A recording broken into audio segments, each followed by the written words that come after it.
기도합니다. 우리에게 말씀을 주시기 위해서 거룩한 하늘에 계신 하나님, 저 멀리 하늘에 계시지 아니하시고 신의 산으로 이 땅으로 내려오시는 주님을 찬양합니다.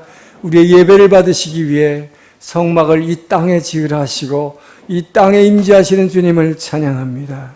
이스라엘을 죄의 노예 상태로부터 구해내시고 광야로 인도하시는 주님, 물도 없고 풀도 없고 길도 없는 막막한 가운데서 오직 하나님의 임재만을 따라가고 있는 이스라엘, 아버지여, 그것이 자신의 모습으로 오늘 출애굽기를 배우며 아버지여, 우리의 삶 가운데 나를 인도하시는 구름 기둥과 불 기둥 되시는 주님을 바라보는 시간 되게 도와 주시옵소서.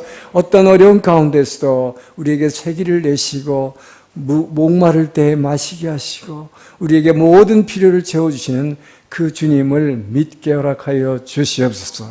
감사하며 예수님 이름으로 기도합니다. 아멘. 할렐루야. 여러분 2주 동안 못 뵀죠. 너무 오랜만에 뵙는 것 같아요. 근데 여러분, 이 시간이 참 귀한 시간이에요. 여러분은 어떤지 모르겠는데 저는 옛날에 성경 공부하러 다닐 때 그 일주일이 얼마나 기다려질지 몰랐어요. 요 다음에 어떻게 될까. 성경은 무척 배우고 싶었는데 어디에서도 성경을 이렇게 전체 줄거리를 창세기부터 쭉 좀 이렇게 누가 좀 얘기해 줬으면 좋겠는데 들을 기회가 없었어요. 근데 이렇게 뭐 중요한 뼈대지만 조금씩 이렇게 얘기해 주는 그런 강의를 들었어도 너무 감사했고 막 기뻤고 드라마 보는 것보다 몇 배 기다려줬어요.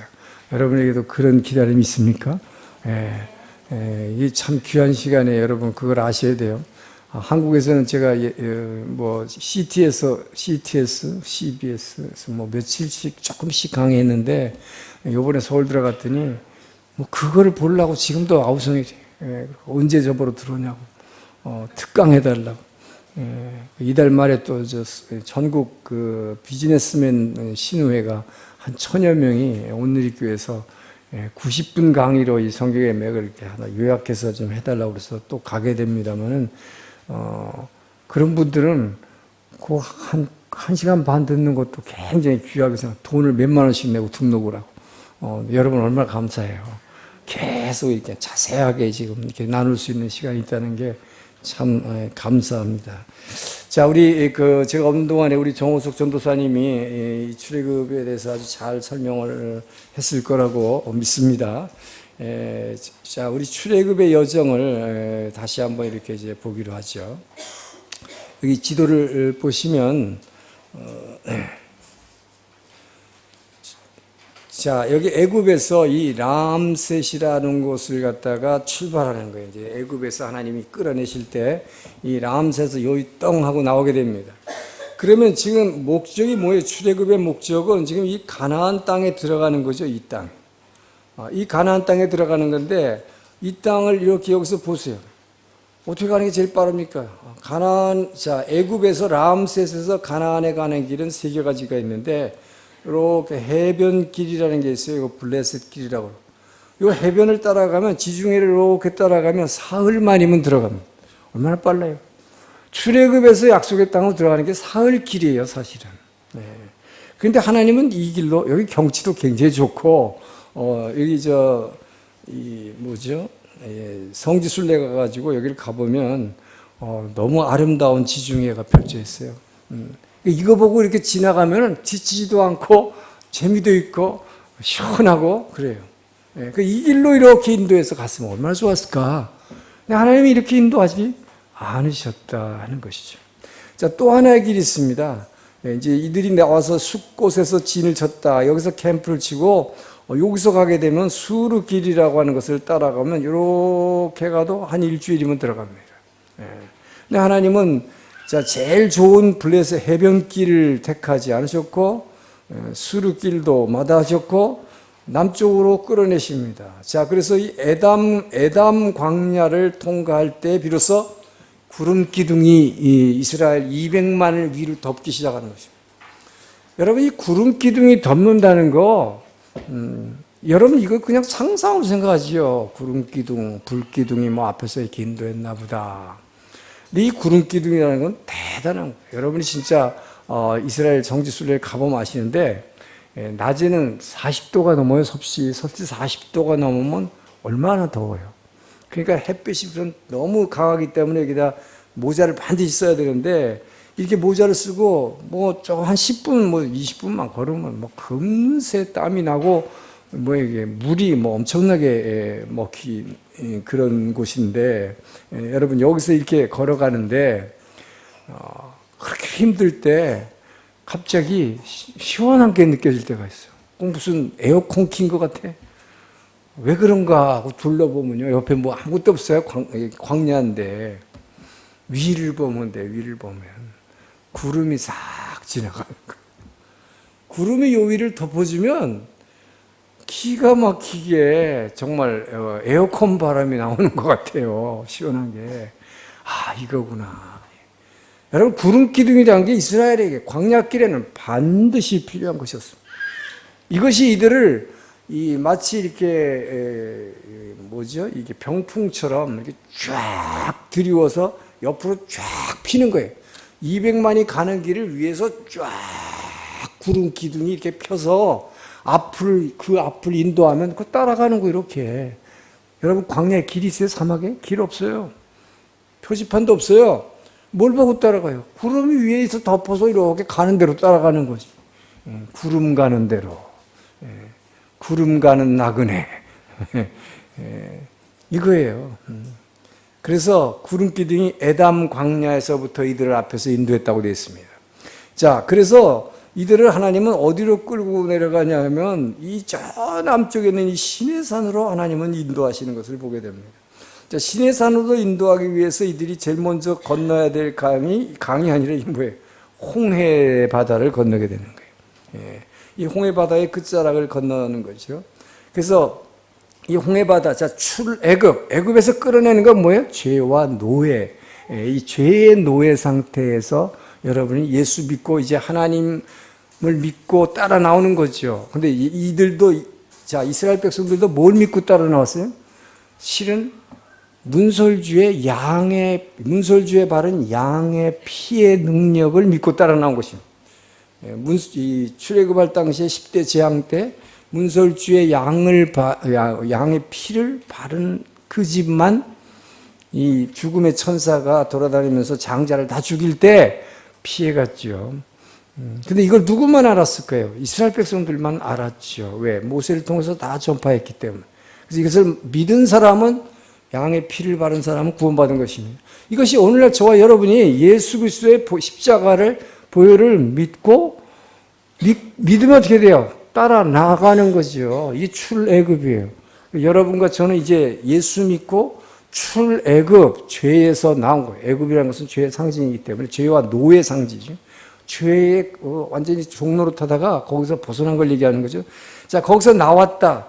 그러면 하나님은 어떻게 하시는가? 처음부터 이렇게 근사한 지중해 바다를 보면서 시원한 곳으로 사흘 길을 건너서 약속의 땅으로 가는 게 아니다. 요단강 건너가 만날이 그런데 요단강을 건너려면 한참 걸린다 이 말이에요 지금. 자, 그래서 먼저 예수를 믿고 십자가의 보혈을 믿고 출애굽하면 하나님은 제일 먼저 뭘 하시느냐? 홍해를 건너게 하시는데 이 홍해를 건너는 것을 신약에서는 뭐라 그러냐? 이것을 물속을 지나갔다. 물속을 통과하는 거 뭐예요? 물세례입니다. 물세례. 그래서 홍해 바다를 건너게 하신 것이 물세례를 상징하는 거예요. 그러니까 여러분이 예수를 믿고 십자가의 보혈의 피를 이제 믿고 믿습니다. 아멘 하고 나오면 교회에서 세례를 물세례를 주는 것이죠. 이 세례라는 것이 홍해를 이스라엘 백성이 통과한 것입니다. 구약의 모든 역사적 사건은 신약의 예수님의 이 모든 것을 상징하기 위해서 구약을 주셨기 때문에 이것으로서 우리의 구원받는 과정을 우리는 그냥 출애굽기를 이게 뭐 지금으로부터 약 3,500년 전에 있었던 그냥 하나의 사건으로서 역사를 배우는 게 아니에요.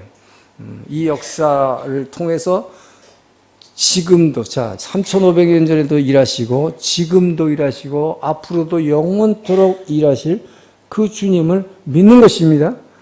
그래서 그 주님이 지금도 이와 같은 일을 행하실 걸 믿는 거죠. 그렇기 때문에 이 40도가 넘는 더위에 광야길을 걸을 때 물이 없고 먹을 게 떨어지면 하나님께서 공급해 주심을 우리는 믿고 나아가는 것입니다. 지금도. 자, 여러분 여기서 하나 알아야 될 거 있어요. 이들은 여기 출발해가지고 일주일 만에 물이 떨어져요. 그리고 한 달 지나고 나니까 식량이 떨어집니다. 그러면 자, 물이 떨어지면 하나님이 물을 주시고 반석을 줘서 물을 주시고 먹을 게 떨어지면 하늘에서 먹을 걸 공급해 주신다. 여러분 이 세상에 어떤 민족이 이런 경험을 했을까요? 하나도 없습니다. 저와 여러분처럼 예수를 믿고 출애굽 죄와 사망 권세에서 구원받은 사람이 그 예수를 믿고 지금 그 불기둥을 붙잡고 나아가는 사람들, 저와 여러분에게 적용되는 얘기예요. 예수 안 믿는 사람들은 자기가 열심히 파고 땀 흘려가지고 먹고 살겠지만 우리는 그분이 먹고 사는 양식을 공급해 주심을 믿는 것입니다. 할렐루야. 아무것도 없는 곳에서도 공급해 주심을 우리는 믿고 나아가는 거예요. 그게 크리스찬이에요. 자, 그래서 홍해를 건너게 하시고 세례받게 하시고 그 다음에 마라의 쓴물을 먼저 만나게 하시고 그 다음에 쓴물을 통과하고 나니까 오아시스, 마라와 엘림, 요 설교를 많이 하는데 쓴물 뒤에는 반드시 엘림이라는 오아시스가 나온다. 이 인생은요 항상 이렇게 하나님이 대조적으로 해놨어요. 전도서에 보면 그게 나오지만 해가 뜰 때가 있으면 질 때가 있고 기쁠 때가 있으면 슬플 때가 있고 젊어서 팽팽할 때가 있으면 늙어서 쭈글쭈글할 때가 있다. 이 대조적인 것을 통해서 하나님은 여러분에게 주시는 그 축복을 느끼게 하는 것입니다. 우리에게 배고픔이라는 게 없다면 여러분이 배불리 먹여주시는 축복에 할렐루야 감사합니다 찬양합니다 할 수 없어요. 그렇기 때문에 배고픔이 있다는 것이 축복입니다. 배고픔이 있기 때문에 채워질 때 기쁨을 우리는 아는 것이고 이것이 하나님으로부터 왔다고 인정할 때에 하나님을 찬양하는 거 예배하게 되는 거예요. 그래서 여러분 이 인생길에 이 출애굽의 여정을 보게 되면 하나님의 인도하심이 이게 뭘 얘기하느냐, 쓴물을 먼저 만나게 했죠. 목이 굉장히 말랐는데 여러분 정말 성지순례에서 반드시 한번 가봐야 돼요. 이거 끝난 다음에 우리 한번 단체로 갑시다. 우리 오사카에서도 그래서 갔는데 이거 듣고 나서 가면 확 달라. 그냥 가는 거하고. 그 실제로 이렇게 가서 보면요 목이 엄청나게 말라. 조금만 걸어도 그러니까 맨날 이 페트병을 이렇게 끼고 다니는데도, 근데 그 당시에 이런 것도 없었을 텐데 얼마나 고생했을까. 진짜 이스라엘 백성들 고생했을 것 같아요. 가보면 알아. 지금은 뭐 사기만 하면 되잖아요. 그 당시 살 게 어딨어. 그러니까 이 고통받는데, 그러나 이 마라의 쓴물밖에 없다. 자, 그랬을 때 자, 하나님이 이 쓴물에 가지를 던지셔서 또 먹게 만들어 주셨다. 그런데 쓴물만 있느냐? 우리는 쓴물 왜 이렇게 쓴물이냐? 하나님 믿고 따라 나왔는데. 그렇지만 뭐예요? 그 뒤에는 오아시스가 기다리고 있어요. 할렐루야. 그러면 계속 오아시스냐? 그렇죠. 자, 그래서 신광야를 지날 때에 먹을 게 떨어지죠. 여기를 통과할 때가 이 지금 람세스에서 출애굽한 게 1월 15일입니다. 근데 2월 15일, 약 한 달 지났을 때 신광야를 통과하게 되는데 여기까지 오는데 한 달 걸렸어요. 신광야를 지날 때 식량이 뚝 떨어져요.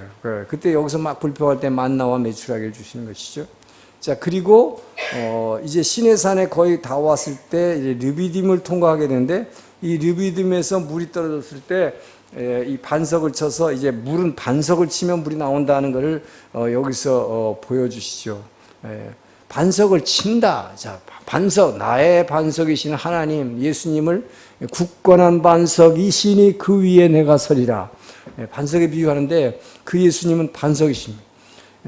근데 참 묘하죠. 돌인데 돌을 때리면 거기서 물이 나와. 예수님을 친다 하는 게 이게 십자가를 의미하는 것이죠. 예수님을 칠 때 거기서 영원한 생수가 흘러나온. 내가 너에게 주는 물을 먹으면 뭐 영원히 목마르지 아니하리니. 그래서 물을 쳐서 물을 내는 거, 반석을 치는 거, 이것이 다 이제 십자가를 이미 예표하고 있다는 것을 말하고 있습니다. 자, 그리고 나서 이들을 시내산으로 인도하는데 시내산에 들어가기 직전에 무슨 사건이 일어났느냐. 시내산에 들어가기 직전에 아말렉이라는, 이제 처음으로 시내산에 들어가는 게요, 여기서 우리가 신광야에서 시내산 들어가는 데까지가 또 한 달 걸려요. 요 조그만 거리 같은데 그만큼 힘들었다는 얘기인데, 2달 만에 1월 15일 날 출발해서 시내산에 도착한 것이 3월 15일입니다. 2달 만에 출애굽해서 시내산에 도착하게 되는데, 도착하기 직전에 무슨 일이 일어나느냐. 처음으로 출애굽 200만이 지금 움직이고 있는데, 여러분, 이들이 군사훈련 받은 사람들이 그냥 오합지졸이죠. 뭐 어린아이, 어른, 뭐 할머니, 애기들, 뭐 이렇게 지금 200만이 쫓아가고 있는데 군대가 쳐들어왔어. 이게 뭐냐면 그 아말렉의 침입이에요. 이 아말렉 족속이 이스라엘 백성을 이제 쳐올 때에 여러분이 잘 아는 대로 어떻게 합니까? 한 번도 전쟁 경험이 없는 이들이 이제 전쟁을 경험하게 됐어요. 처음에 출애굽했을 때 애굽의 바로 왕의 군대가 따라왔을 때는요, 구름 기둥이 막아줬습니다. 이 구름 기둥이 어떻게 막아줬다고 돼 있어요? 이 구름 기둥이 여러분 쉽게 영화를 보셨나요? 기억이 나나요? 하도 오래됐어. 구름 기둥이, 자, 뒤에서 바로의 군대가, 엄청난 군대가 이 체리엇 전차를 타고 막 쫓아오죠. 이 쫓아오는데 이 200만이 걸어가는 속도하고, 여러분 이 말 타고 쫓아오는 생각을 해보세요. 금세 따라잡죠. 근데 왜 다 죽었을 텐데 안 죽었을까? 어떻게 홍해를 건널 수 있었을까? 이 구름 기둥이 이스라엘 위를 쫙 덮어서 이렇게 인도하던 구름 기둥이 갑자기 빠꾸 오라, 뒤로 빠꾸 있어. 이렇게. 그래갖고 쫓아오는 지금 애국 군대를 향해서 이 구름 기둥이 이렇게 위를 덮는 게 아니라 이들의 앞을 확 가려버리는. 이렇게 지금 군대가 이렇게 오고 있는데 구름 기둥이 위에서 그늘 역할을 하던 것이, 이 구름 기둥이 이렇게 앞으로 확 가려버리니까 어떻게 돼요, 여러분? 앞에 구름이 확 있어버리면 달리다가 달릴 수 있어요, 없어요? 못 달리죠. 그러니까 그 영화에도 보면 막 말들이 막 일어서고 난리가 나요. 앞에 하나도 안 보이니까 갑자기. 갑자기 그 길이처럼 되면 안개처럼 짙은 안개가 앞에 꽉 막아버리니까 못 쫓아가는 거죠. 자, 그래서 직접적인 바로 왕의 군대와의 접촉은 사실상 없었지요. 그냥 홍해를 건너왔을 뿐이에요. 이제 이스라엘 백성이 2달 만에 출애굽한 지 시내산에 들어가기 직전에 처음으로 외적들의 침입을 받게 되는 것이죠. 생명의 위협을 느끼는 것이죠. 자, 이때 하나님께서 하신 방법은 말하자면 모세의 몸종이라고 그러죠. 몸종이라, 요즘으로 하면 비서실장. 그게 여호수아지요. 젊은 여호수아. 여호수아도 전쟁해 본 적이 없지만 여호수아를 장군으로 임명했습니다. 그래서 여호수아와 젊은 청년들을 내보내서 이들하고 싸우게 했는데, 이들이 뭐 무기가 있었겠어요? 뭐가 있었겠어요? 그렇지만 뭘로 싸웠습니까? 모세가 시내산에서 이렇게 해서 양손을 들고 기도하는 걸로, 자, 기도로 싸운 것이죠. 그래서 우리가 잘 압니다만 모세가 양손을 들고 하루 종일 기도할 때 손을 올리고 있으면 여호수아의 군대가 이기고, 손이 이렇게 피곤해서 이렇게 내려가면 또 아말렉이 이기고, 이게 뭐 그날 하루 종일 전쟁이 막 그냥 이렇게 올라갔다 내려갔다 하는 거죠. 그래서 아론과 훌이 옆에서 이렇게 받쳐줬다. 그래서 여러분, 정말 이 영적 지도자의 기도라는 것은 엄청난 능력이 있습니다. 그래서 여러분이 이 새벽에 함께 우리가 이렇게 기도하는 것은, 함께 기도하는 것은 이 영적 지도자의 기도를 여러분들이 확 받쳐주는 거예요. 아론과 훌의 손에게다. 그렇기 때문에 정말 교회의 영적 지도자는 늘 주님 앞에 무릎 꿇어야 되는 거예요.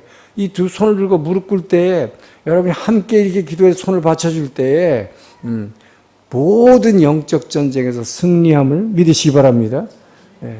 자, 그래서 결국 시내산으로 들어갔죠. 자, 그래서 시내산에 이제 들어가고 나서 시내산에 들어가고 나서의 여정이 있습니다.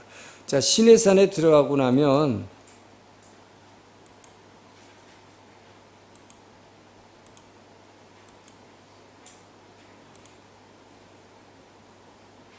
자, 시내산에서 하나님이 뭘 하셨는가? 여러분, 시내산에 도착해 가지고는 이제 시내산에서 정확하게 11개월 열흘을 치료하게 되는데 거의 1년이라는 기간이죠. 자, 이 1년간의 시내산 훈련, 이 시내산 훈련 기간인데 시내산 훈련소에 입소한 거예요. 이 시내산 훈련소, 한국으로 말하면 논산 훈련소에 입소한 거예요, 지금. 자, 200만을 하나님이 논산 훈련소에다 집어넣었다. 근데 이 훈련소에는 아무것도 없어. 시내산, 시냇물이 졸졸 흐르는 산이 아니죠, 이거. 이거는 그냥 푸석푸석하게 여기 지금 밑에 있는 색깔 누리끼한 이런 진흙같이 마른 이런 흙으로 된 산이에요. 그러니까 여기 물도 없고 풀도 없고 아무것도 없는 곳. 이 광야입니다. 이 광야에 있는 산, 영 볼품없고 그냥 여러분이 여기 가서 이렇게 보면 진짜 정 떨어지는 곳. 이 시내산이에요. 하나님 이곳에다 집어넣었어요. 자, 그래 놓고 이렇게 집어넣고 여기다가 이런 성막을 짓게 만드는 거예요. 예. 자, 그런데 이 보시면 여기 이제 먼저 지금 성막의 그림이 나옵니다만은 요걸 잠깐 지우고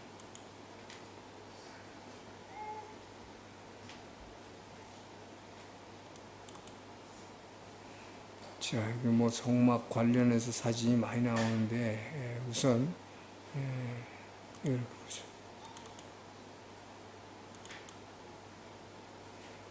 자, 이걸 보세요. 옆에 있는 산들이 보이죠? 이게 지금 시내산이에요. 시내산이라는 게 시내산 산맥입니다. 그러니까 산이 막 확 둘러싸여 있는데 이건 완전히 막 황토 흙이에요. 그냥 메마른 흙밖에 없어. 그런데 여러분 여기에다가 200만이 여러분 200만이 여기 거주한다고 생각해 보세요. 여러분 그냥 상상만 했지요. 어떻게 이게 가능할까? 아무것도 없는데 200만이 이렇게 저기 사는 거예요. 여기 지금 1년 동안을. 결국은 하나님은 여기다가 성막을 이렇게 만들어 놨기 때문에 이 중심, 하나님이 임재하는 성막이라는 걸 있기 때문에 이걸 중심으로 해서 동서남북으로 해가지고 지금 요 옆에 하얀 걸로 되어 있는 이 텐트가 이게 뭐예요? 한 가족이 예를 들어서 200만이면은 텐트가 한 가족 4인 가족으로 도 50만 개의 이 텐트가 있었겠죠, 그죠?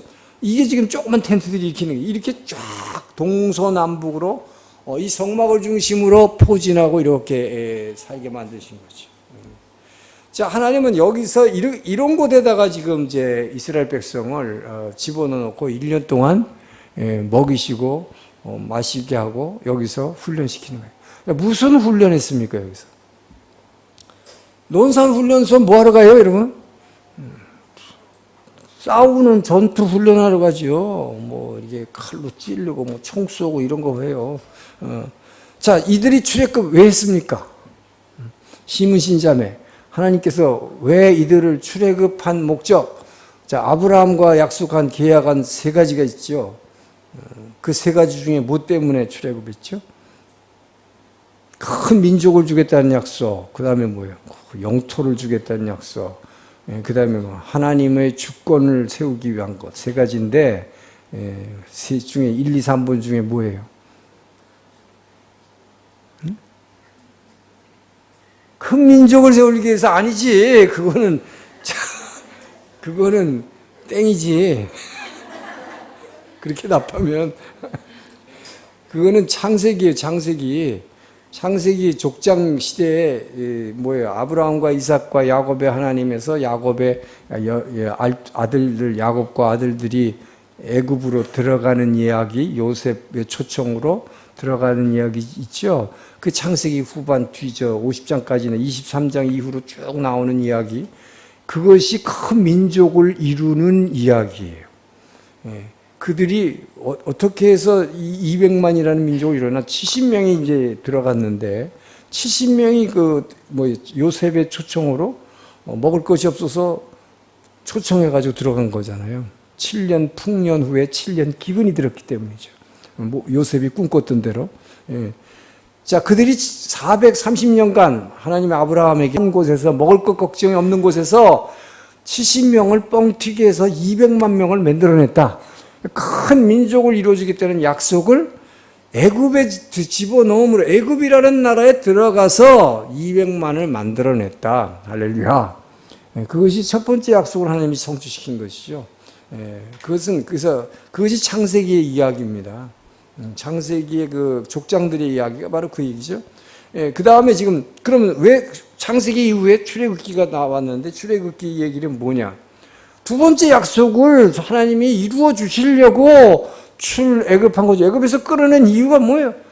그냥 노예로 놔주지 않고 왜 끌어냈을까? 땅을 주려고. 그래야 나라가 세워질 거 아니에요.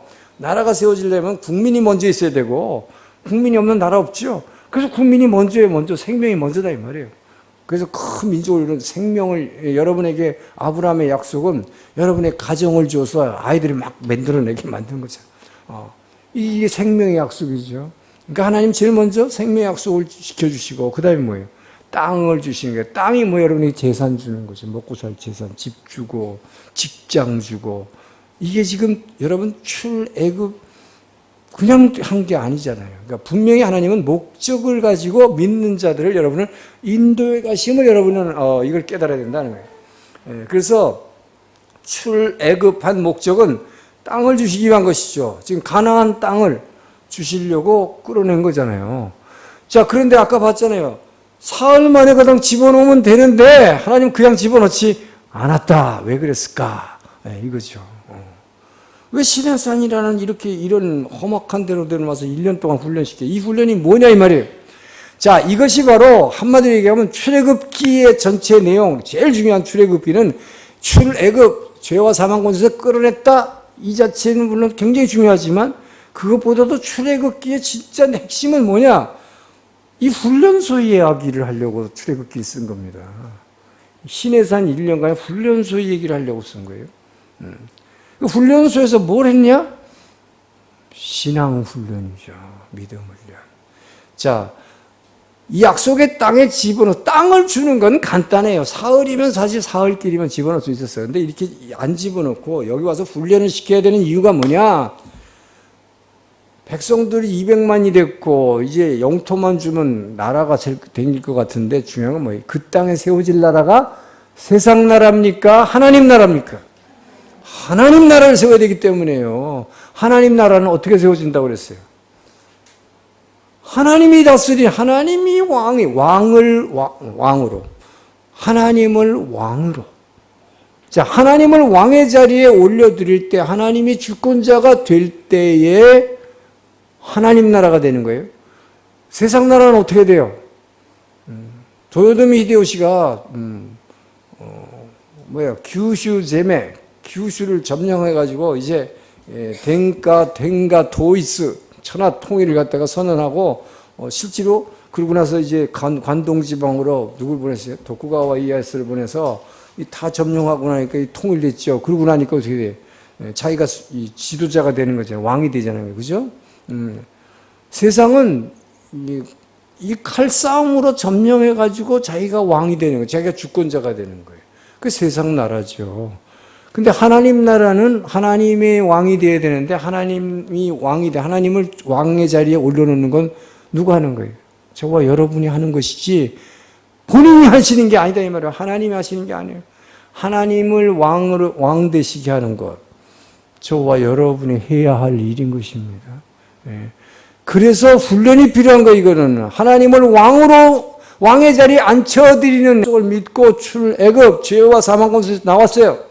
그래서 세례받았어요. 홍해를 건넜어요. 그 이제 무슨 훈련 받았어요? 지금 바로 이 자리에 와 있는 게 지금 여러분 뭐예요 이게? 여러분이 지금 시내산 훈련소에 와 있다. 할렐루야. 지금 바로 그거예요. 여러분이 시내산 훈련소인데 여러분도 거의 지금 11개월 아마 좀 훈련을 받아야 될 거야. 이 훈련이 그 정도 기간이 필요해요 이게. 하나님의 말씀을 배우고 이 성막을 짓는 이 훈련을 해가지고 예배하는 훈련하시기 위해서 하나님은 이곳에 보낸 거예요. 왜? 예배하지 않고는 하나님이 하나님 될 수 없어요. 하나님이 여러분 삶의 인생의 주인이 될 수 없어요. 왕이 될 수 없는 거죠. 하나님이 내가 왕이다, 나를 섬겨라. 도요토미 히데요시는 그렇게 할 수 있어도 이방원이는 그렇게 할 수 있어도 하나님은 그렇게 하지 않으신다. 저와 여러분이 스스로 예배드리지 않고 예배드릴 때에 그분이 왕이 돼서 하나님 나라가 세워지기 때문이다. 이것은 훈련이 필요하다. 저절로 되지 않는다는 것입니다. 예배. 그렇기 때문에 여러분 제가 그렇게 예배를 강조하는 것은 바로 이것 때문에 그러는 거예요. 왜 제가 그렇게 맨날 소된데 그래 맨날 예배 드린다는 사람이 뭐 이게 맨날 예배 드리는 사람이 뭐예요? 하나님을 나의 인생의 주인으로 왕으로 삼고 있는 사람이잖아요. 근데 저도 예수 믿거든요. 근데 저는 교회는 안 나가요. 왜? 꼴 보기 싫은 것 때문에. 예. 이거는 뭐예요? 이거는 하나님을 왕으로 삼는 게 아니다는 거죠. 예배 드리지 않습니다. 그러니까 진짜 가짜 신 또는 신자는 예배 드리지 않아요. 예배에 관심 없어. 그냥 믿는다 그래. 그 믿는다는 건 뭐예요? 내가 필요할 때 물 주고, 내가 필요할 때 만나를 내려주시고, 내가 아말렉이 쳐들어오면 막아주시고, 그 하나님만 있으면 되는 거지. 내가 그분을 예배드려야 내 인생에, 내 가정에 하나님 나라가 임한다는 것을 모르는 거죠. 그래서 여러분이 성경을 배워야 돼요. 그래서 하나님은 이것을 깨닫게 하기 위해서 사흘길을 말에 집어넣지 않고 신의 산으로 이렇게 험한 데로 끌고 왔다. 할렐루야. 이것이 없이는, 이 과정이 없다면, 여러분 출애굽기에 이 내용이 없다면 성경은 있을 수가 없어요. 이스라엘 백성은 하나님의 백성이 될 수가 없는 것입니다. 자, 그래서 하나님은 이들을 시내산에다 집어넣고 뭘 하시느냐? 시내산에다 집어넣고 제일 먼저 하는 게 율법을 주시는 거예요. 율법을. 그래서 하나님은 말씀을 주시는데, 자, 봅시다. 그래서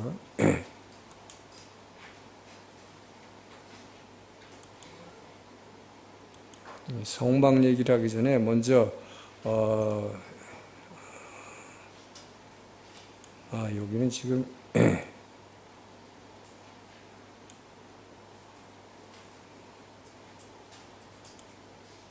자, 시내산에서 하나님이 시내산에 내려오십니다. 자, 여기서 중요한 게 있어요. 여러분, 하나님 어디 계십니까? 하나님은 하늘 보좌에 계시죠. 그런데 장로님들 앞에서 대표 기도하려면 어떤 분이 이렇게 하죠. 기도할 때 저 높고 높은 곳에 계셔서 막 거룩하시고 막 이렇게 기도하는 분이 있어요. 이런 분은 하나님을 한 번도 만난 적이 없는 분이에요. 그렇기 때문에 늘 내가 높기만 해. 저 높은 곳에 계셔서 너무너무 거룩하신데 나는 맨날 죄만 지셔서, 그래서 맨날 그냥 죄만 졌다는 얘기만 하는데, 여러분 이 하나님이 그렇게 너무 높아지면 안 돼요. 이 하나님은 저와 여러분을 만나시기 위해서 다가오고 계시는 하나님임을 믿으시기 바랍니다. 하나님은요, 우리를 만나시고 우리와 함께 계시기를 원하시지, 저 높은 곳에서 혼자 계시면 하나님이 외로워 못 있겠어. 그래서 하나님은 저와 여러분을 찾아오신다. 자, 성경을 보면 하나님이 어떻게 우리를 다가오셨나 하는 걸 보여주시는 거예요. 먼저 하나님이 시내산까지 내려오십니다. 저 높은 곳에 계신 하나님이 저와 여러분을 만나라고 시내산으로 내려온단 말이에요.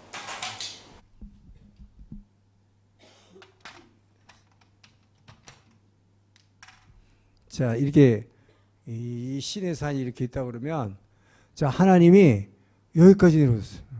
저 높은 곳에 계신 하나님이 여기까지 임재했어요. 자, 이게 시내산 정상에 임재하신 하나님이에요. 이게 제일 먼저 역사적으로 하나님이 내려오신 거예요. 자, 예수님이 주기도문에서 나라의 임하옵시며 라고 기도하라고 그랬죠. Thy kingdom come, 당신의 나라가 내게 임하옵소서. 예, 이렇게 얘기하잖아요. 자, 그렇게 기도하라 그러잖아요. 왜요? 하나님이 우리에게 내려오시기를 원하시기 때문에, 나의 하나님, 나의 왕이 되시기 원하시기 때문에, Thy kingdom come, 나라가 내게 임하옵소서라고 하는 자체가 뭐예요? 여러분이 예배드리고 있는 거잖아요. 예배할 때 그분이 내게 이렇게 임하시는 것이다. 자, 그렇기 때문에 예배드리지 않는 자에게 하나님이 임하지 않잖아요. 그죠? 자, 그래서 하나님이 임하시는데 지금은 우리가 언제든지, 지금은 이미 이 안에 와 계셔가지고 언제든지 우리를 만나실 준비가 되어 있지만, 역사적으로 볼 때는 제일 먼저 저 높은 곳에 있는 하나님이 우리하고 사람하고 관계를 가진 게 이게 처음이다 이 말이에요, 여러분. 이스라엘의 출애굽 사건이 있고 시내산에서 처음으로 하나님이 땅으로 내려오셨다. 어디까지? 시내산 꼭대기까지 내려오셨다. 자, 이스라엘 백성의 훈련소에다가 입소 훈련식, 자, 훈련소 소장님으로부터 한마디 하시겠습니다. 이 얘기요. 이것이 자, 이것이 출애굽기 19장 5절에서 6절에 나오는 말씀인데, 자, 온 세계가 다 내게 속하였다. 온 세계가 내게, 스베테 노 세카이가 와다시니 노 모노다. 이렇게 말씀하세요.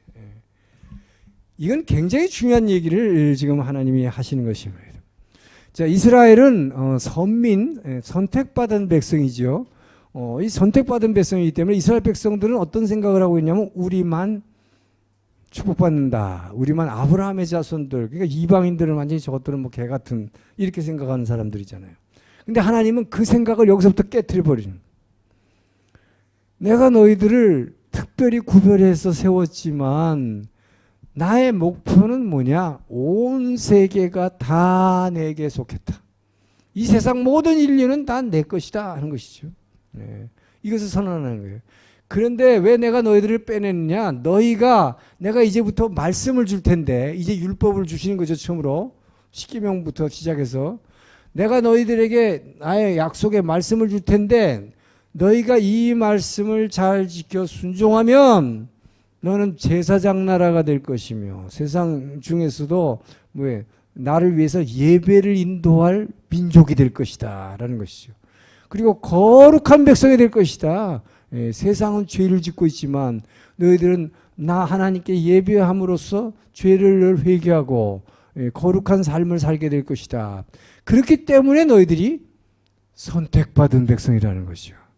자, 그래서 선택받은 백성은 뭐냐? 하나님이 말씀을 지금 주시기 위해인데, 제일 먼저 그러니까 지금 시내산 훈련을 얘기하는 거예요. 시내산 훈련의 내용이 뭐냐? 자, 이 훈련소의 내용은 두 가지다. 첫 번째, 말씀 훈련. 이것이 바로 십계명을 주시고, 자, 십계명과 함께 모든 율법의 말씀을 주시는 거죠. 두 번째가 자, 성막 훈련이에요. 성막을 짓는 거죠. 설계도를 주시고 성막을 짓게 만드는 거. 왜 실제로 예배 드리려면 이 성막이 필요하기 때문에. 그 지금 먼저 말씀 훈련에서 십계명을 주시기 전에 하나님께서 이 얘기를 먼저 하시는 거예요. 내가 너희에게 말씀을 줘서 너희들은 특별히 구별된 백성으로 삼을 텐데, 그 목적이 뭐냐? 그것은 온 세계가 내가 속하겠다. 그것 때문이다. 그래서 너희들이 먼저 나를 예배하는 훈련을, 말씀을 맡았다. 이스라엘 백성이 여러분 선택받은 백성, 특별한 백성이 되는 것은, 이 세상 그 당시에도 많은 민족이 있었지만 그 당시에 이 한반도에는 3,500년 전이면 어떤 나라였나요? 민족이 있었고 일본에도 뭐 있었을 거예요. 그러나 그들은 하나님의 말씀을 알지 못했죠. 그러니까 구별된 백성이죠. 특별한 백성이죠. 하나님의 말씀을 맡은 자다 하는 것입니다. 이게 굉장히 중요한 거예요. 그래서 선택받은 백성. 그러나 너희들이 맡았지만 그렇다고 해서 너희들만 구원받는 것이 아니다. 중요한 게 이거예요. 여기서 메시지는 온 세계가 다 내게 구하는데 너희들이 제사장 나라고 너희가 거룩한 백성이 되어야 되는 것은 너희들을 통해서 이 내가 준 말씀이, 이 복음이 모든 세계에 전파되어야 된다. 그걸 위해서 너희를 특별히 불러냈다라고 말씀하시는 것입니다. 자, 그래서 그리고 나서 이제 하나님이 이들에게 이 계명을 하나씩 주기 시작하는 거예요. 예. 그 제일 먼저 준 게 십계명이죠. 여러분 십계명의 내용을 다 알고 계시지만 이런 성경 공부할 때 한번 여러분들이 이게 뭐야 새겨두시는 게 필요해. 예. 자, 십계명 10가지 계명인데 앞에 4가지 계명이 뭐예요? 예. 자, 하나님에 관한 거죠. 하나님 사랑하라. 10가지 계명은 다 하나님 사랑하고 이웃 사랑하는 계명이죠. 자, 5번째부터 10번째까지는 이웃 사랑하는 게. 첫 번째, 자, 먼저 어떤 서기관이 질문했죠. 성경 전체 중에서 가장 큰 계명이 뭡니까? 그러니까 예수님이 대답한 게 주 너의 하나님을 마음을 다하고 목숨을 다해 사랑하고 둘째는 이것이니 내 이웃을 내 몸과 같이 사랑하라. 자, 이것이 모든 계명 중에 가장 으뜸된 계명이다. 으뜸된 계명이라는 게 모든 성경을 한마디로 하면 이것이다. 하나님을 사랑하고 이웃 사랑하는 것이다. 자, 이것을 아주 압축해서 준 것이 십계명이죠. 매일의 삶 가운데 저와 여러분이 지켜야 될 거. 이것은 제가 이미 설교했지만 주일날 설교도 했지만 지금 십계명을 성도들은 지켜야 됩니까? 십계명은 폐지된 것입니까? 지켜야 되는 것입니다. 지켜야 되는 거예요. 그래서 여러분들이 십계명은 최소한 외우고 있어야 돼. 십계명이 뭔지도 모르는 크리스찬이 있으면 이거 가짜야 정부. 왜? 내가 매일 어떻게 살아야 될지를 모르는 사람이죠. 내가 길이요 진리요 생명이니 내가 길이라고 그러는데 길도 모르면서 나 예수 믿는 데는 사람이 많이 있다 말이에요. 지금 십계명이 뭔지도 몰라. 십계명을 여러분 가슴에 새기기를 주님 축원합니다. 가슴에 새기고 있어야 돼. 늘 이거는 늘 염두에 두고 있어야 돼. 첫 번째 뭐예요? 하나님 이외에 다른 신을 섬기지 말라죠. 하나님만 예배하라. 여러분의 예배의 대상은 하나님이다. 하나님만 예배하라는 건 뭐예요? 점쟁이한테 가면 절대로 안 된다 이거지. 예수 믿으면서도 뭐 이것도 한번 봐야 돼. 여러분 예수 믿으면서도 시집 보낼 때 무슨 궁합 본다고 제발 그런 짓 하지 마세요. 제발 그런 짓이 아니라 여러분이 성경을 몰라서 그러는데 성경에 그런 점술사에게 가는 자는 뭐라고 했어요? 마지막 날에 절대로 하나님 그냥 두지 않겠다고 했어요. 엄청난 형벌에 처하겠다고 했어요. 여러분 그거 아셔야 됩니다. 예수 믿으면서 그런 말 그게 뭐예요? 이거 십계명이 제1번이잖아요. 하나님만 예배하라는 거죠. 둘째는 뭐예요?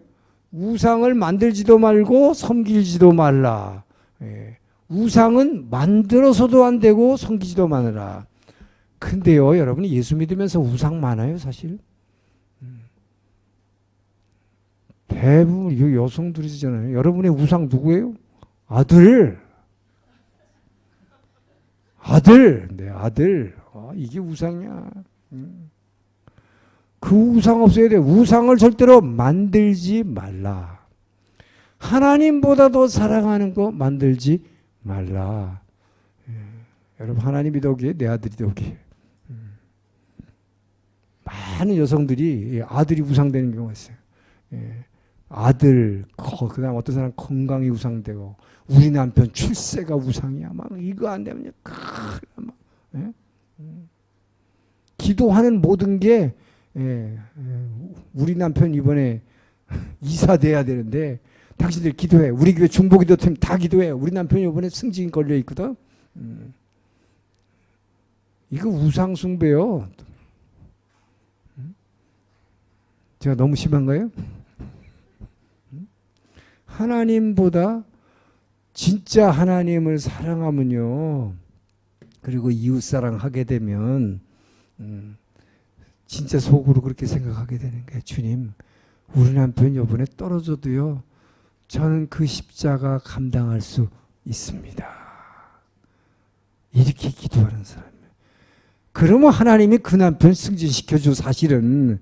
근데 우리 남편 이번에 안 시켜주면 주야 이러고 앉았으면 어떻게 될까? 우상을 만들지도 말고 섬기지도 말라. 그 다음에 뭡니까? 카톨릭이 우리하고 다른 게 이거예요. 카톨릭은 이걸 자꾸 이렇게 보이는 걸 갖다가 막 이렇게 만들어 놓고 막 거기다 키스하고 절하고 그러는데, 그래서 여러분 가톨릭에서는 이 십계명을 안 가르치잖아요. 가톨릭은 절대 십계명 안 가르칩니다. 이거 가르치면 여기 탁 걸려버리거든. 그러니까 누가 믿어요 이거. 그러니까 십계명을 거기서 확 배제해버리죠. 예. 그 다음에 뭐예요? 예. 예? 하나님의 이름이에요. 하나님의 이름을 망령되이 하지 말라. 예. 많은 사람들 중에 예수 믿는다 그러면서 제가 옛날에 외교부 있을 때 어떤 외교부 말단 직원 하나가 이 간땡이가 부어 갖고 자기도 정치하려고 뉴질랜드 있었던 이야기인데 서울에서 온 무슨 지시하는 이 전문 모든 이제 외교 지시적 지시는 전문으로 와요. 근데 이 전문을 담당하는 전산 담당하는 사람이었어요. 예. 그러니까 이게 하위직인데 이 사람이 뭔가 자기도 국회의원 하려는 뭐 이게 이 안에 막 뭐가 확 야망이 확 들어가가지고 그래가지고 정부에서 온 뭐 무슨 지시를 자기 마음대로 단어 하나를 살짝 바꿔서 조작을 하니까 정부가 마치 무슨 뭔가를 여론을 조작하는 것 같은 총선을 앞둔 시기였는데 하여튼 중대한 정치적인 사건이 하나 있었습니다. 외교관이 그 전문 위조 사건이 단어 하나를 바꿈으로써 엄청난 그 파장이. 그래서 그 사람이 이제 결국 뭐 망명 신청을 해서 뉴질랜드하고 이 망명이고 우리는 잡아오려고 제가 그때 잡아오는 대표로 가가지고 아주 한 달 동안 고생한 적이 있는데 근데 그 사람이 하필이면 가톨릭 신자였어요. 근데 제가 지금 왜 이 얘기를 하냐 여호와의 이름을 망령되이 하지 말라라는 걸 여러분 설명하는 거예요. 그 사람이 가톨릭 신자인데 여호와의 이름을 망령되이 하더라고요. 기자회견을 열어가지고 현지 언론 그다음에 한국 언론하고도 기자회견을 해가지고 뭐라고 그러냐 나는 내가 믿는 하나님의 이름으로 맹세하노니 나는 그런 조작을 한 적이 없습니다. 대한민국 정부가 지금 거짓말을 하고 있고 나를 박해하고 있고 나를 잡으려고 문 아무개를 파송했는데 그 사람은 정보부의 높은 사람입니다. 저 정보부 아니거든요. 그렇게 거짓말을 하는 거예요. 그러면서 하나님의 이름을 드는 거예요. 이것을 하나님의 이름을 망령되이 여기지 말라는 거예요. 자기가 말하는 거짓을 옳다고 하기 위해서 거기다가 하나님의 이름을 대버린단 말이에요. 여러분 절대 그런 짓 하지 않기를 축원합니다. 예. 그냥 자기 혼자 거짓말하고 말지 왜 거기다가 하나님의 이름을 걸어. 예. 네 번째가 뭐예요? 안식일을 거룩하게 지키라. 이게 바로 우리가 지금 주일 예배지요. 그래서 주일 빼먹는 거 여러분 이거 진짜 범죄입니다. 십계명을 어긴다는 것은 내가 죄 짓고 있다는 걸 여러분 아셔야 돼요. 주일날 예배 빠지는데 내가 이번 일이 있어서 빠지는데 이거 어때? 이렇게 생각한다면 우선 그 사람 마음속에 뭐가 없는 거예요? 하나님을 사랑하는 마음이 없는 것이죠. 정말 부득이해서 주일 예배를 빼먹어야 된다면 정말 죄송한 마음이 있어야 돼, 이 안에. 정말 죄송한 마음이 있어야 돼. 어디를 가더라도 그냥 예배를 드려도 그래도 혼자라도 예배를 드든지 어느 교회를 그래도 근처에 있는 교회라도 찾아가서라도 전 여러분이 반드시 예배 드리기를 축원합니다. 그래서 그렇게 정말 예배 드리는 저는 여기 일부 예배에 오는 분들 참 귀하게 여기는 게 우리 교인이 아니지만 출장 오거나 어떻게 와서 교회가 있을 때 찾아와서 예배 드리는 거잖아요.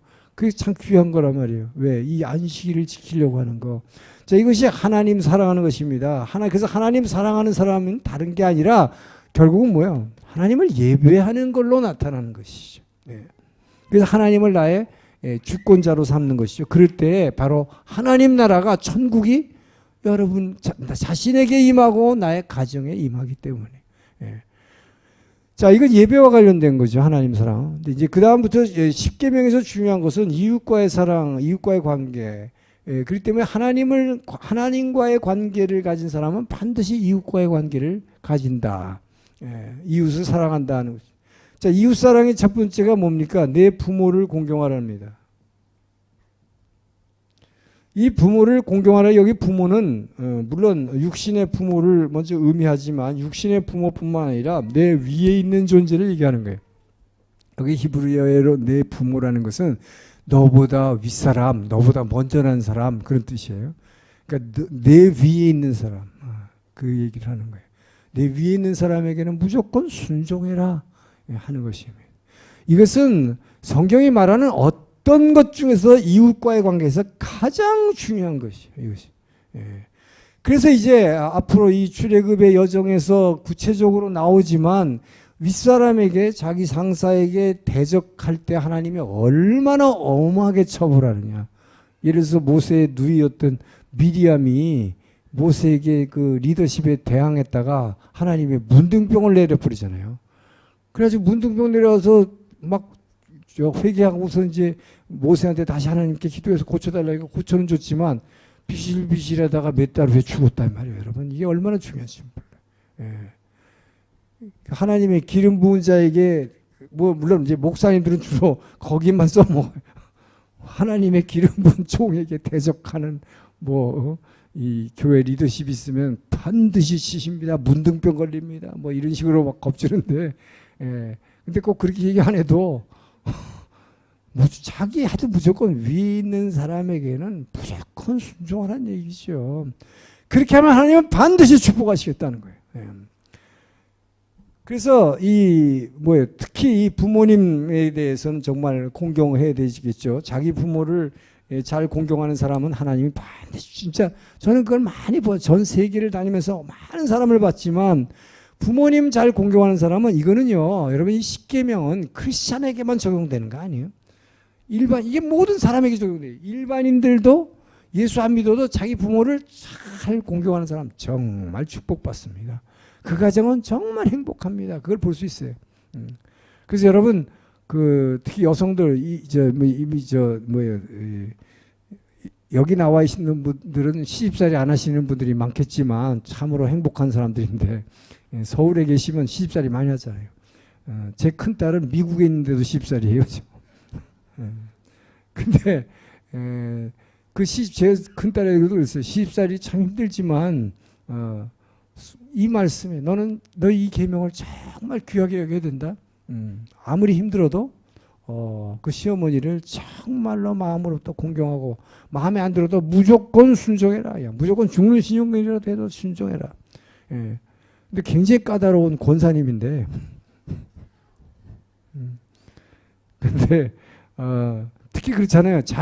내가 얼마나 미국에 이민 와서 혼자 몸으로 아들, 딸 데리고 이민 와가지고 이 아들을 정말 8살짜리 아들인데 데리고 와가지고 정말 잘 키워가지고 맨날 무릎 꿇고 기도하고 막 그래가지고 빵 공장에서 100도래요. 이 빵 공장에 이게 돌아가는 그 앞에서 하루 종일 땀 펄펄 흘며 고생해서 이 아들을 키워서 참 미국의 이 아이비리그 존스 홉킨스 대학 나오고 아주 훌륭한 의사로 키워놨으니 얼마나 자부심이 강해. 내가 기도해서 이렇게. 그러니까 또 반대로 뭐예요. 그러니까 뭐 아주 굉장히 뭔가 잘 키워놨다는 게 있잖아요. 그러니까 며느리한테 또 얼마나 하는 게 있잖아요. 요구하는 게 힘들죠. 그렇지만 정말 저는 제 딸에게 감사하는 거는 정말 잘 순종해요. 그러니까 지금은 참 관계가 좋은데 그분 굉장히 힘드신 분인데도 너무 잘해주세요. 그러니까 참 얼마나 가정이 화목한지 몰라요. 그래서 여러분 정말 한국 사람들 특히 시부모님하고 정말 어려운데 마음에 안 들지만 순종하는 거예요. 그냥 이게 정말 말같이 쉽지 않아서 너무 힘든데 이것이 뭐예요? 그러니까 한국 사람들은 오히려 더 좋은 위치에 있다. 어떤 좋은 위치입니까? 예수 믿는 사람은 나를 부인해야 되는데 나를 부인할 존재를 딱 여기다 갖다 놨잖아요. 그냥. 가끔 부인하는 것도 아니고 맨날 봐. 밖에 나갔다 들어오면 너 옷이 그게 뭐냐? 너 애들 왜 그 모양으로 키우냐? 그냥 항상 나를 내가 조금만 나도 괜찮은 사람인데 하려고 그러면 쾅 때리고 그럴 때 여러분은 또 그냥 한번 박아주고 싶지만 그냥 죽으라 이 말이요. 그러면 진짜 축복받아요. 정말 축복받아요. 그래서 여러분 정말로 내 부모를 공경하길 축원합니다. 그런 사람이 하나님 축복하셔요. 예. 자, 그리고 윗사람한테 하여튼 이 순종하는 사람은 축복받는다는, 이게 상사에게 순종하라는 얘기죠. 자, 그 다음에 뭡니까? 여섯 번째가 살인하지 말라요. 살인하지 말라는 것은 요즘 뭐 큐티에도 나오지만 사람은 그냥 죽이는 거, 이렇게 죽여서 겉으로 나타나는 사람이 생명을 죽이는 그건 뭐 요새 누가 그렇게 해요. 그래서 예수님이 그렇게 얘기했잖아요. 예수님은 그냥 사람을 진짜 이렇게 피를 흘려서 죽인 것만 죽인 게 아니다.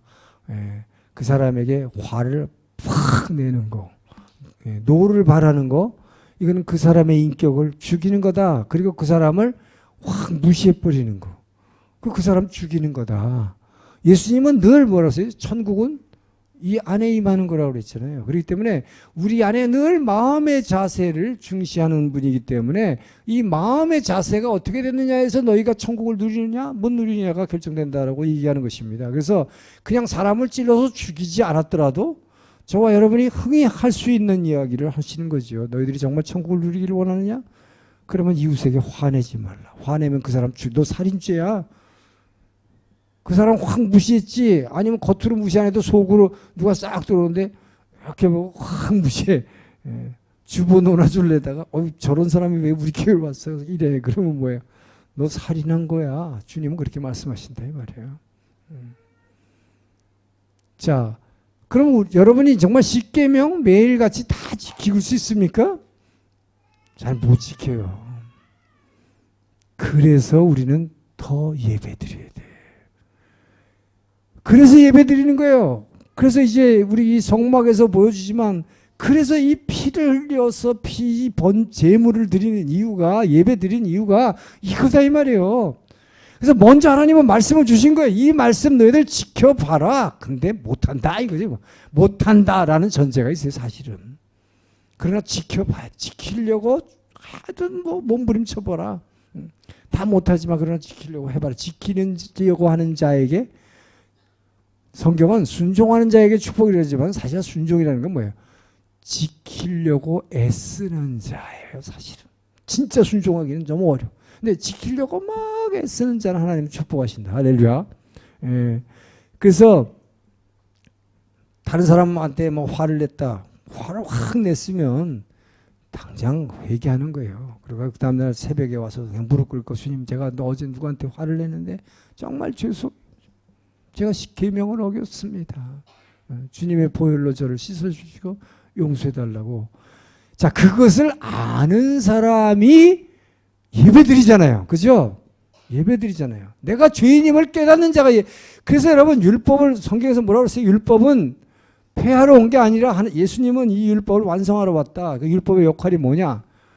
너희가 죄인임을 깨닫게 하는 것이 이 율법의 십계명의 역할이라고 예수님 분명히 얘기해 줬어요. 계명이 너희에게 없으면, 율법이 너희에게 없으면 너희가 죄인인지를 모른다는 거죠. 그래서 우리는 정말로 겸손해질 수 있고, 내가 죄인이기 때문에, 그래서 누구 앞에 막 이러려다가도 아이고 내가 또 이 십계명 중에 안 걸리는 게 어딨어. 이것도 걸리고 저것도 걸리고. 그러니까 내가 죄인이니까 낮아져야죠. 자, 그 다음에 뭡니까? 도적질하지 말라. 여러분 그럴 거예요. 내가 뭐 언제 도적질을 해. 나는 그런 거 안 합니다. 안 할 것 같아요. 사람들 쫙 줄 서 있는데 한국 사람들 어떻게 해요? 살짝 옆에 새치기. 요게 뭐예요? 남의 시간 도둑질이잖아요. 우리가요 도둑질 잘해요. 안 하는 것 같아도 예수 믿는다 그러면서. 그리고 요즘은 그 많이 줄어들지만 이제 한국의 재래시장 가면 그것도 제발 저는 그러지 말라고 성경책 끼고 예배 끝나고 와가지고 참외 사면서 5개 1,000원인데 그 청년이 그거 다 팔아도 학비도 안 되는 걸 하나 더 달라고 꼭 뺏어가는 권사님 집사님이 있다고. 참 제발 이거나 끼지 말고 좀 그지 됐으면 좋겠는데. 그 아주머니 콩나물 파는데 그거 다 팔아봐야 나와서 얼마 남겠어요. 콩나물을 요만큼 콕 집어가지고 쏙 집어넣는 또 집사님이 있다고. 전 여러분들이 그냥 더 줍세요. 더 줘. 응? 택시 타고 내릴 때 그 동전 꼭 챙겨받지 마시고. 물론 일본에서는 여기는 뭐 그렇게 택시 운전하시는 분이 힘들진 않아요. 한국에는 택시 운전기사들의 삶이 너무 힘들어요. 하루 12시간씩 일하고 한 달에 120만 원인가 밖에 못 받는데요. 정말 그러니까 일본 돈 12만 원을 받기 위해서 12시간씩 일하는 거예요. 너무 고생해요. 예. 그래서 저는 솔직히 아이고 제 얘기해서 죄송한데 서울에서 일부러 막 택시